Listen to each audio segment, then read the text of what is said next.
Hey, hi, hello, hi, what's up? Greetings, good to see you, good morning, good afternoon. I wanted to do a video about the rainbow gathering, but still not comfortable with this vlogging thing. This interface with, I'm talking to a camera right now, but when you're watching it, it's like I'm talking to you because this video gets uploaded to the internet where everyone can see it, like you can, and now you're watching it, and I'm trying to get used to that interface where I'm not just talking to a camera, I'm actually talking to my audience, you guys. Where are you from? How do you like the video so far? And, you know, questions. I want to get to know you, I want to talk to you guys. But I'm not too comfortable in front of the camera, even though I've been doing this camera thing for my whole life. My whole life I've been on the camera. My dad videotaped me when I was a little kid, and I got my own camera and started doing my own YouTube channel a long time ago now. I guess it was 12 years ago that I had my first video uploaded to YouTube. As a kid, I grew up a lot at rainbow gatherings where there is no... At rainbow gatherings, there's no cameras allowed. I mean, everything's allowed at the rainbow gathering, no one's stopping anybody, but they're discouraged. It's like some people think the camera steals a bit of your soul. Every time, if a picture is taken of you, a bit of your soul is stolen, which I believe that too, but I also believe that the soul is infinite, so if you want to take a piece of it, you still have infinite left. So you could take as many pictures as you want of yourself, and the pieces of your soul can go out into infinite pieces. It's fine, it's fine. Take the pieces of my soul. But at the rainbow gatherings, they discouraged people from taking pictures. If someone was taking pictures, they'd be like, hey, don't take pictures of this, for whatever reason.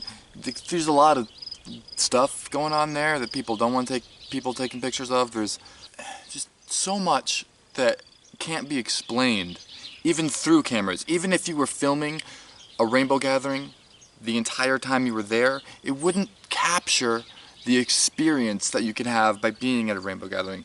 Cameras and real life are very different things. For those of you that don't know, a rainbow gathering, particularly the National Rainbow Gathering in America, happens every year on the 4th of July, for about a week before. It starts on the 1st of July and it goes to the 7th. On the 4th of July, there is silence until noon, where everybody's quiet, and then at noon there is an Om, where thousands and thousands of people gather holding hands in a giant circle, and we all Om, until a parade of kids from Kid Village, that's a kid camp, that comes in, and the big party starts, and everybody starts yelling and drumming and playing music, and that's the festival. It's not a festival, it's a gathering. Some people call it a rainbow festival, but it's not a festival, because a festival implies more like a concert type atmosphere, where there's gonna be like a band and a set for the music, and not just camps. A rainbow gathering is just camps. There's no leader, there's no organization. It's just thousands and thousands of people going to a different national forest every year, and they just camp, they play music. It's an amazing, amazing thing. There's so much to it, it's hard to explain. But what there is to know is that it happened every year on the 4th of July. Except this year is the first year since 1972, when it started, that it's canceled. It has never been canceled since it started in 1972. It's amazing to me to think that even in the 70s, people were organized enough. They didn't have internet back then. In order for people to tell people about this unorganized organization, they had to just put up posters. People like my dad would just put up posters and let people know that it's happening. And the word would spread across the country and across the world of the rainbow gatherings. This is where it's going to be, and then people would show up for it. And that's how it works. People just show up for the rainbow gathering. The rainbow gathering is free. Another part of the rainbow gathering. I brought a friend there once, and he's like, "Oh, well, how much is it going to cost?" And I was like, "Cost? What do you mean?" Because to me, growing up there, you don't. It's so obvious. There's no money there.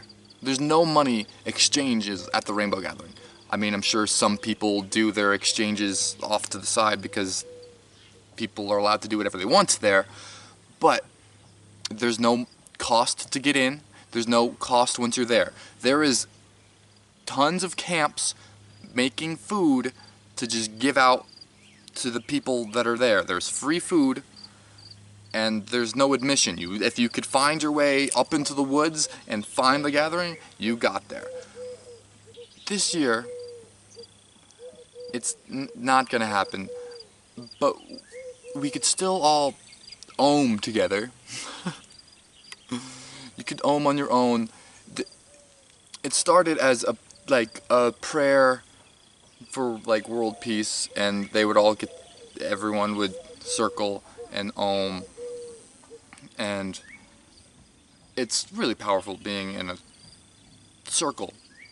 Literally a circle of thousands of people. You can barely see the other end of this. If you're like in a circle of people holding hands, you can't see the other end because it's a mile across the field to where the other end of the circle is, and everybody's ohming. It's pretty powerful. When you're there and you try to film things, people are like, "Oh, don't film." And so I grew up with that, oh, the camera will steal your soul kind of mentality that a lot of hippies have. And, I have developed my own belief into it of like, okay, sure, it steals my soul, but my soul is infinite, so that's fine. The rainbow gathering is a really, really hard thing to explain. I've been going I went a lot as a kid.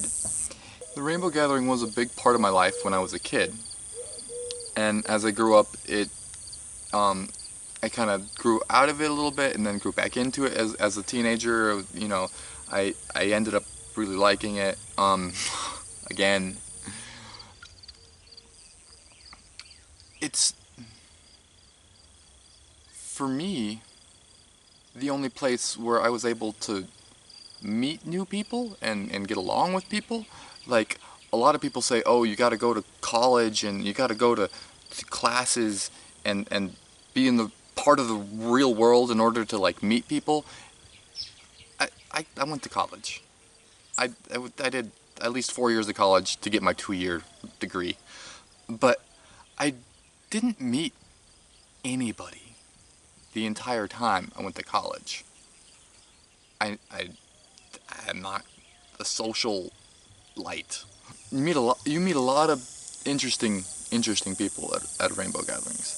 There's people from all walks of life. There's gutter punks that do it all year long, and they live in the streets, and they just go from rainbow gathering to woods and they don't have anything else to do. There's people that are rich and have big businesses all year long, and like then at that time of year they'll go to the rainbow gathering and donate huge amounts of food and supplies in order to help out the rainbow gathering and to help it happen. It's amazing how it happens at all, because there is no leaders to the rainbow gathering. There is no organizers.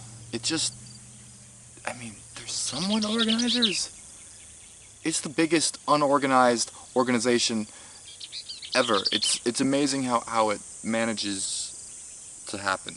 And this year, this is the first year in my lifetime, or in the Rainbow Gathering's lifetime, that it's ever going to be canceled or delayed. Anybody is allowed to use the Rainbow family name, but they didn't really want people to use the Rainbow family name to gather this time.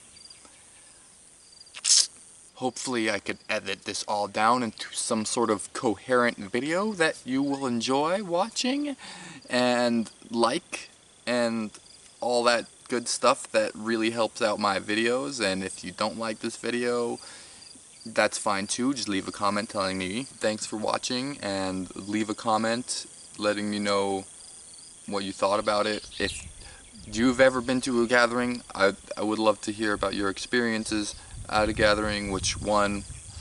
What was your first gathering? What was your last gathering? Let's see. My first gathering, it depends on what you would count. If you count the one where I was in my mom's belly, I count that one. That one was Nevada. I don't know what the second one was. When I was 0 years old, that would be my next one. I don't know what that one was. But the last one I was at was Montana 2013. That was the last time I went to a rainbow gathering. I haven't taken my kids to a rainbow gathering, unlike my parents who took me when I was a kid constantly. I don't know how they did it. It's hard to imagine taking a child to the woods with all the hippies and the camping and the traveling there and the traveling back and when I was a kid, we had like so little money. I didn't realize until I grew up that how much money most people have compared to what we had. It's like, oh my gosh. I felt fine with what I had, and I still feel fine with what I have, even though it's not a whole lot more. But I do stay at home now, because when we grew up going to rainbow gatherings and dead shows, we spent half our time living in a car whenever we were traveling around. Never hotels, always stayed in the car when we were traveling around. And the other half the time we were here. We had this stable home here with all the trees that are now grown up. I mean, when we showed up, when I was a wee lad, little baby person, this place was desert, blank land, and now, I mean, let me do a little spin around here. See trees, and this is just one area.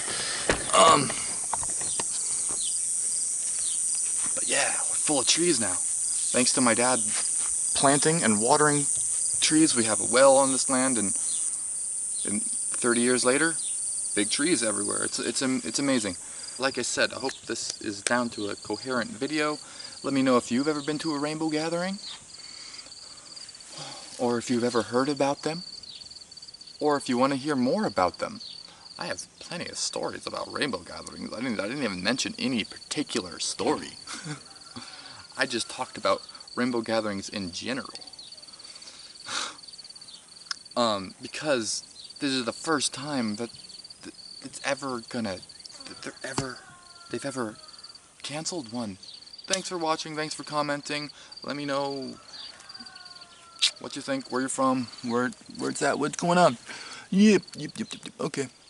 Thanks for talking to me.